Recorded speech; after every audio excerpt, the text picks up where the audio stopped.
उत्तर वैदिक काल में वर्ग विभाजन अथवा वर्ण विभाजन स्पष्ट रूप से प्रारंभ हो चुका था। ब्राह्मण पौरोहित पूजा पाठ कर्मकांड का कार्य करते थे और उनकी शक्ति में बहुत भारी वृद्धि हुई थी। क्षत्रियों का कार्य राजकाज सुरक्षा का दायित्व क्षत्रियों के ऊपर था और वे अन्य तीनों वर्णों पर उनकी तुलना में ज़्यादा प्रभुत्वशाली शक्तिशाली थी। इसके बाद वैश्य राजाओं के परिजन होते हुए भी जन सामान्य की कोटि में स्थापित हुए और उन्हें उत्पादन संबंधी काम सौंपा गया, जैसे कृषि, पशुपालन इत्यादि। उनमें कुछ लोग पंसारी या शिल्पी का काम भी करते थे। वैदिक काल का अंत होते होते वे व्यापार को भी अपनाने लगे। ऐसा प्रतीत होता है उत्तर वैदिक काल में केवल वैश्य ही राजस्व चुकाते थे, जिन पर ब्राह्मण और क्षत्रियों का अधिकार होता था।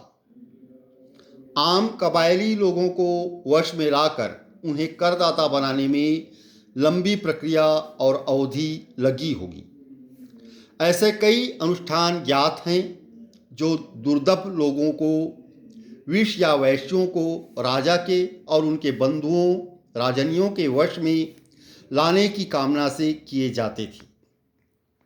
यह अनुष्ठान उन्हीं पुरोहितों के द्वारा कराया जाता था जो स्वयं प्रजा या वैश्यों के द्वारा प्राप्त राजस्व पर निर्भर थी।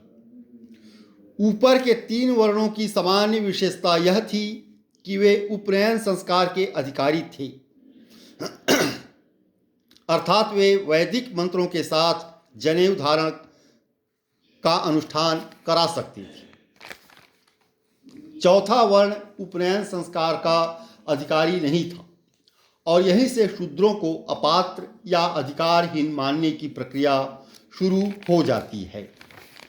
इस प्रकार वर्ग विभाजन या वर्ण विभाजन उत्तर वैदिक काल में स्पष्ट रूप से प्रारंभ हो चुका था।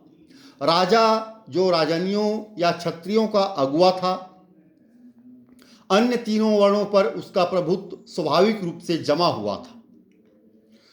उत्तर वैदिक काल के अंत भाग में लिखे गए एक वैदिक ग्रंथ ऐतरेय ब्राह्मण में राजा के लिए कहा गया है कि ब्राह्मण जीविका चाहने वाला और दान देने वाला है, लेकिन राजा जब भी चाहे उसे हटा सकता है। वैश्य के बारे में कहा गया है कि राजस्व का देनदार है और राजा जब चाहे उसका दमन कर सकता है। सबसे निम्न स्थान शूद्रों को मिला है।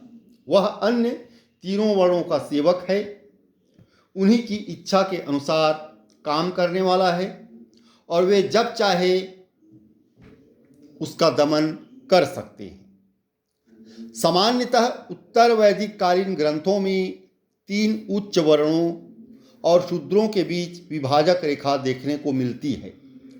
फिर भी राज्याभिषेक के अंगभूत ऐसे कई सार्वजनिक अनुष्ठान होते थे जिनमें शूद्र शायद मूल आर्य जाति कबीलों के बचे हुए सदस्यों की हैसियत से भाग लेते थे।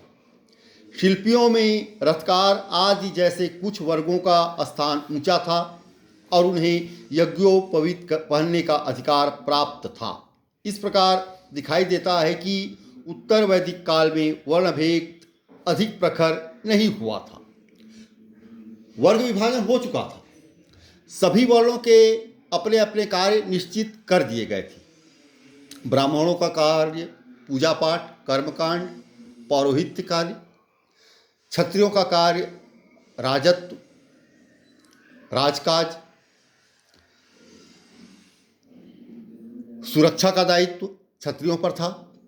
वैश्य व्यापार कर्म में ली थे, कृषि और पशुपालन की जिम्मेदारी मिली थी और शूद्रों को सेवा का अधिकार था, लेकिन बहुत ज़्यादा प्रखर नहीं हुआ था वर्णभेद उत्तर वैदिक काल में। धन्यवाद।